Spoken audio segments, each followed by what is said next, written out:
Thank you. Good morning, everybody. Oh my gosh, clapping before I talk. I'm done then.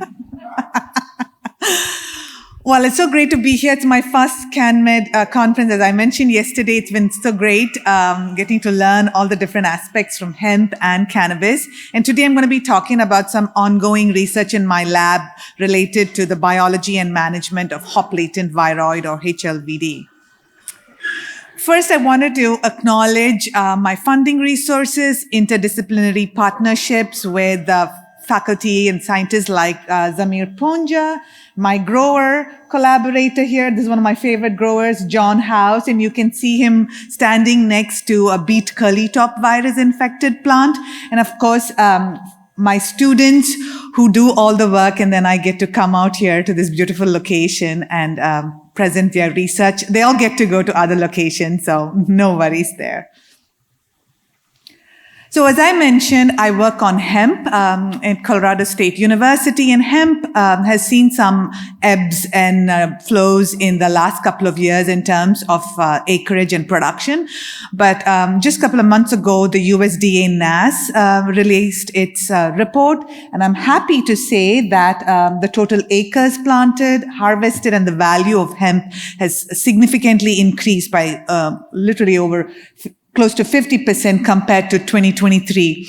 That map there is not, is actually just showing the number of respondents that were surveyed. And interestingly, Texas and Florida are predominantly Republican states, had the highest growth and the highest number of respondents. So this is really great outlook for hemp.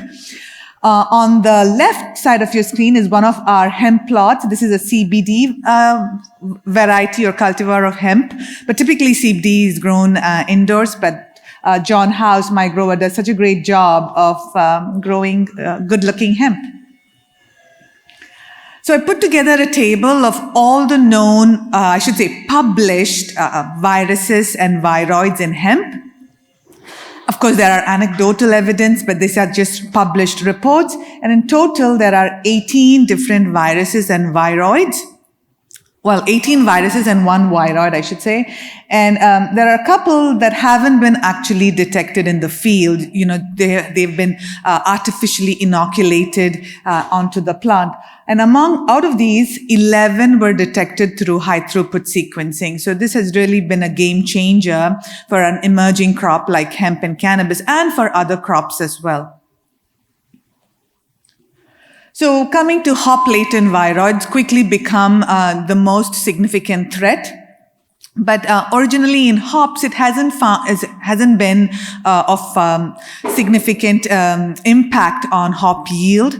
Not the case for cannabis, as we've been learning through our different sessions. It was first identified in cannabis in California in 2019. 2 publications came out the same year, and subsequently my lab reported it in Colorado. This is in field-grown hemp, which is quite shocking. And then Zamir contacted me, like, what's going on? Since then, a lot of Pacific Northwest states have reported it, and of course, it's become very widespread in Canada as well, as reported by Zamir's group. More recently, high-throughput sequencing metagenome analysis done in Europe by some collaborators in Italy, they were not able to detect it. And then we published another hemp metavirome earlier this year, and you can see that heat map there showing the different viruses we found. And the darker the color, the more transcripts per million map reads. You can see some usual suspects, but no hop latent viroid picked up again. Not to say, this is still a limited survey. You can see the map of Colorado there and where we surveyed in typically regions where we grow a lot of hemp. Again, this is hemp, not cannabis. So in terms of knowledge gaps, impacts on hemp as a host is limited in cannabis. Zamir's group has published, and you all know the significant impacts on the yield and cannabinoids that you see. But again, no published information on hemp. In hops, it's known to be not transmitted by insect vectors, but there was some anecdotal evidence that it was being transmitted by insect vectors in cannabis. We know HLVd is super prolific and easily transmissible mechanically by pollen and by seed as well. So we were specifically interested to look into the impact on the host and vector transmission. And so those were our main goals and objectives. And the last one I should mention is to determine the efficacy of these chemical elicitors, which I'll give you a little bit of background as we get into that. So to understand the impact of HLVd on hemp, this was work done by my former graduate student, Luke Dial. So we did this experiment on 2 different hemp genotypes, a fiber grain variety and a CBD variety, which was grown in a Cravo greenhouse. So this is essentially an outdoor situation where, and the roof of that greenhouse is retractable. So you're planting the plants directly in soil, as you can see on the leftmost picture there. And then the plants were inoculated with HLVd inoculum or mock inoculated and then grown to maturity. And then at maturity, we tested the plants to make sure, they were infected and then compared the biomass, inflorescence, yield, and seed, and also cannabinoids. And you can see from the pictures there in the Cravo, the plants were robust. I mean, these were truly, they didn't look infected, not a lot of them. Some of them that didn't get infected, you can see the typical dudding in the inflorescence and a normal, healthy-looking inflorescence. So Luke did not find that HLVd had any impact on hemp biomass. This is, you can see the dual purpose fiber grain variety. This is from one of our collaborators, New West Genetics line, and Unicorn. This is a clonally propagated CBD variety. No significant difference in the HLVd negative and positive plants. We also looked at flower biomass. Again, you can see NS, no significant difference. And in the seed yield in the fiber grain variety, no difference. And I should again confirm that these plants were tested to be positive using RT-PCR, so it was not just based on symptomology. And then cannabinoids. So we looked at a panel of the major cannabinoids, no difference, but we know from Zamir's work, it does reduce THC and CBD and terpenes. We didn't analyze terpenes, but no impact in our field-grown hemp. So we then, since we'd only done one genotype of each, fiber grain and CBD, we decided to test a panel of genotypes. These are only 9. We're continuing to screen more. These lines are these unique genotypes from an F2 segregating population that was created by our collaborators, New West Genetics. It's a cross between a high and low cannabinoid line. And this was work done by my former master student, and no significant difference. We see some lines that do have high viroid titer, like that 367 and 4710, but not statistically significant, which is really interesting. You don't see this genetic variation, but we're seeing in cannabis, you're finding strains that you do find genetic variation there. But I still think that genetic resistance is the way to go, in developing these resistant varieties to control the viroid. So overall, looks like minimal impact on field-grown hemp. We haven't been picking it up in our surveys, and that's where we are. We'll continue to keep an eye out for it. I have several field trials going on for other hemp projects, and we'll keep testing our tissues for latent viroid. In terms of insect vectors, so what makes an insect vector? What makes it an efficient vector? This is an illustration of an aphid. And if you think about a vector, the insect that comes to mind would be a mosquito, right? A really efficient vector that transmits all these viruses and pathogens. And what they have are these thin needle-like mouth parts. that can put the virus particle in an intact cell. So you can see aphids here have the same very thin needle-like mouth parts that can help them get into that vascular tissue, phloems all the way deep in the plant. And here you can see that the aphid is sucking up, is sucking up. I wish I had a pointer. But never mind, I won't mess with it. The leaf is the pointer. Oh, there we go. Thank you, Maria. Yes. So here are the virus particles. This is Bali yellow dwarf virus, just an illustration. It's being picked up by the aphids, and the aphid mouthparts has 2 channels or canals. The virions or the virus particles go up through the food canal, enters through the gut, and then it has to traverse the gut epithelium, get into what we call the hemocoel, where all the hemolymph for the blood of the insect is, and then reinfect, or I should say, infect the salivary glands. And when the insect feeds on a healthy plant, the virus particles comes out through the salivary gland. So this is the way that the virus particles move through an insect body. But there are some insects, specifically aphids, where the virus particles are only limited or are attached to the stylets. They don't even enter the body. So there are different ways in which an insect can transmit viruses.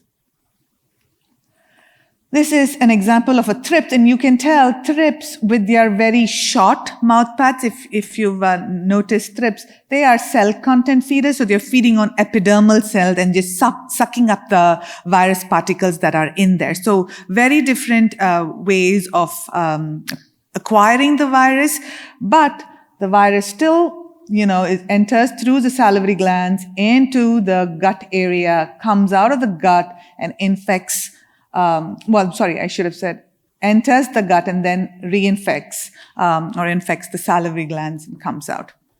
So there's a lot of different tissues to be infected for a vector to transmit a virus.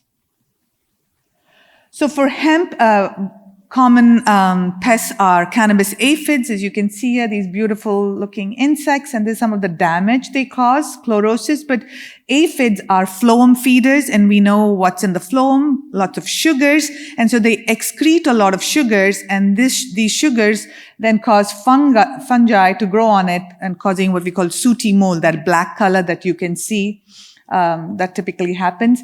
And of course, thrips cause that scarring, and they also reduce yield, and they're also, as I mentioned, vectors. So we decided to focus on these 2, but we're planning to test other insects as well.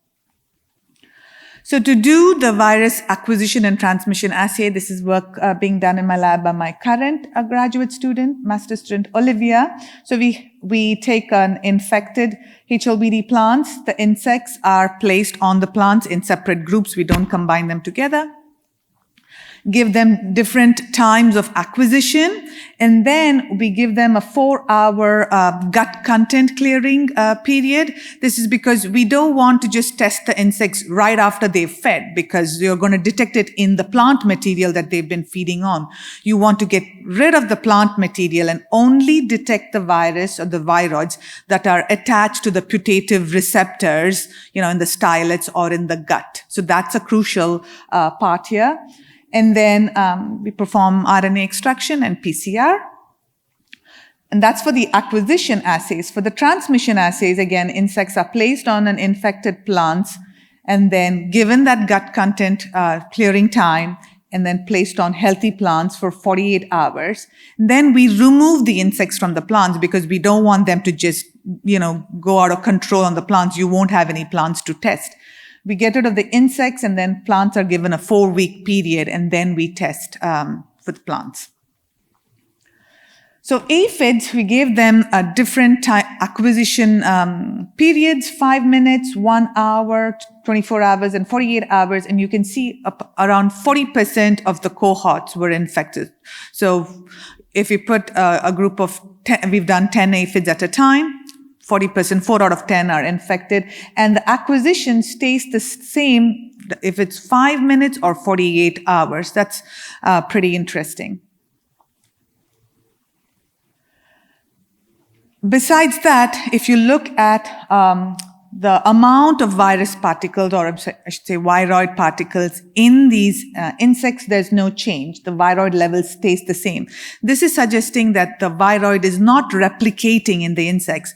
If there's an X amount of viroid particles being taken in, that's the amount that's coming out. And this kind of transmission is called circulative transmission in the vector world.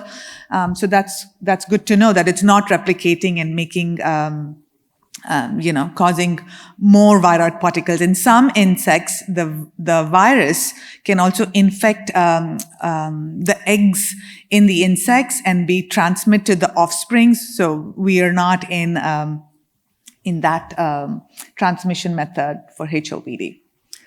To be absolutely sure, and this is the sadistic part of my lab, my current postdoc and my undergrad performed dissections of aphids. So we have head, which has the salivary glands, right? That's the tissue that needs to be infected so that they can infect a healthy plant.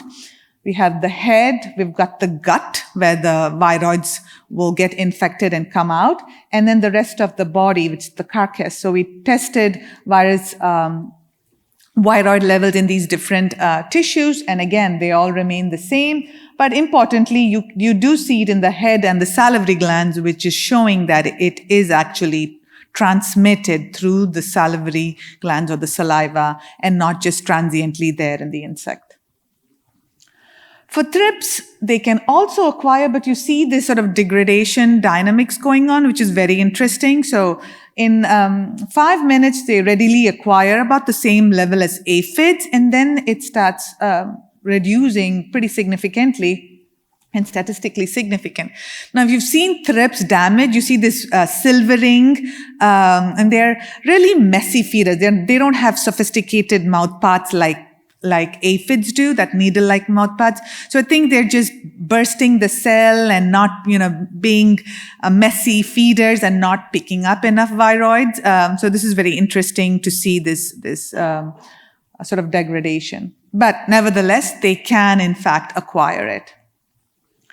And both aphids and thrips can transmit the viroid too. Aphids can do it at 25% transmission efficiency, and thrips at around 15%. And that's low considering the beet leaf hoppers that I work with that transmit beet curly top virus, like 100% efficiency. But these two insects, if you know that they're so prolific, right? Aphids are actually clones. They don't even need to mate. They're just all female, so the population can just get out of control. And thrips are not clonal, but they reproduce really well, and the populations build up so much. So then the number of actual vectors in your facility is going to explode and cause more problems. So coming to the last objective or area of research was to test the efficacy of chemical elicitors. So in the virus disease management world, these chemical elicitors have been used, but not so much for viroid management. And so that's what we decided to explore. So chemical elicitors, if it's not familiar to you, these are molecules that mimic plant defense signaling responses. So you can, and these molecules can be abiotic elicitors, biotic elicitors, and even synthetic elicitors and phytohormones. So the elicitor is potentially binding to a receptor on the plasma membrane of the plant, and then, causing the plant defense response to be activated. And you see this whole cascade ultimately leading to the redirection of resources from primary metabolism to secondary metabolism, which means increased cannabinoids, terpenes, and thereby reduction in, hopefully, pest and disease levels.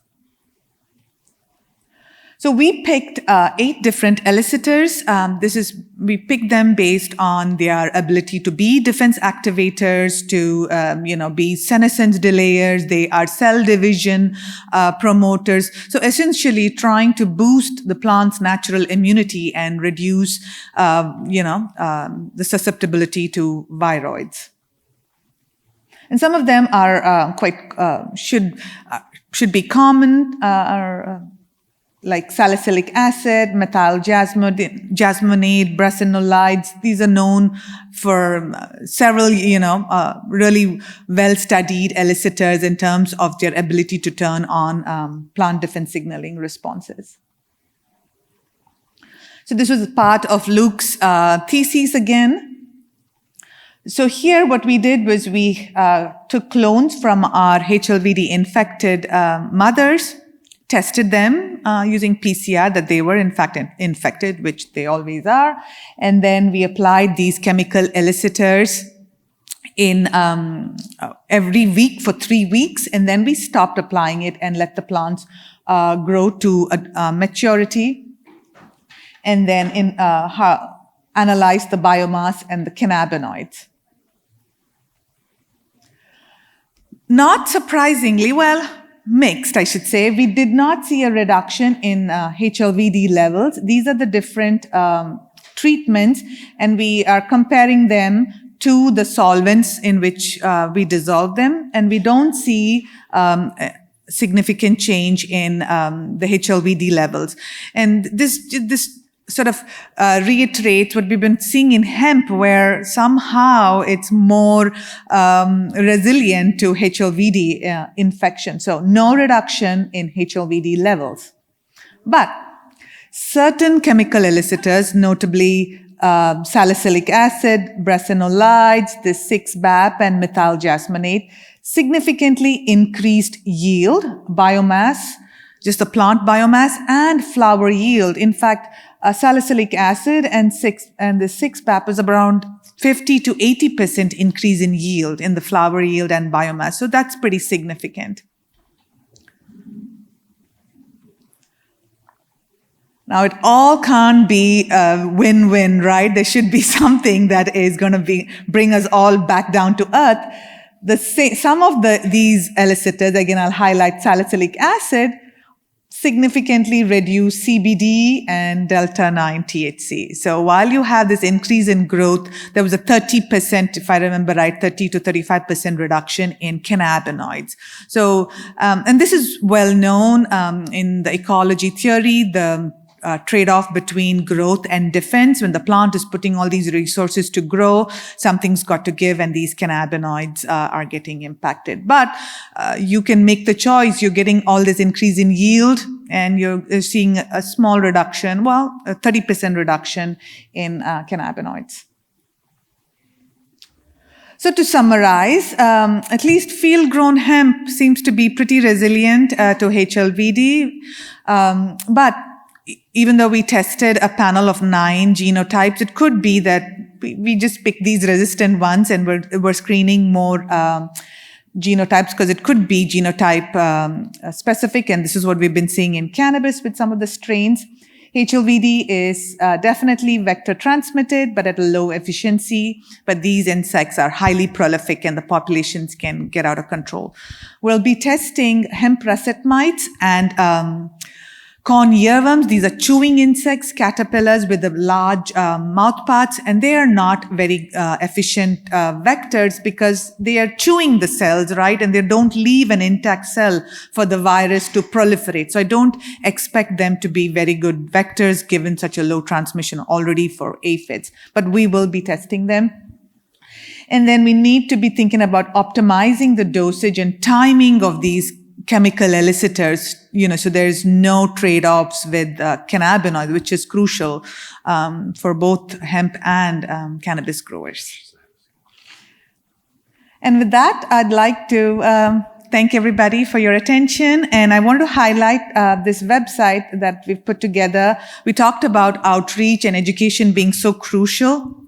And so this website, the CSU Hemp Entomology, is sort of a curation of all the projects that we've got going on, extension resources, and other useful information. We're starting a newsletter. This is going to the Colorado growers, but I would love for anybody, if you want to be included in that newsletter, so we can reach you all that way.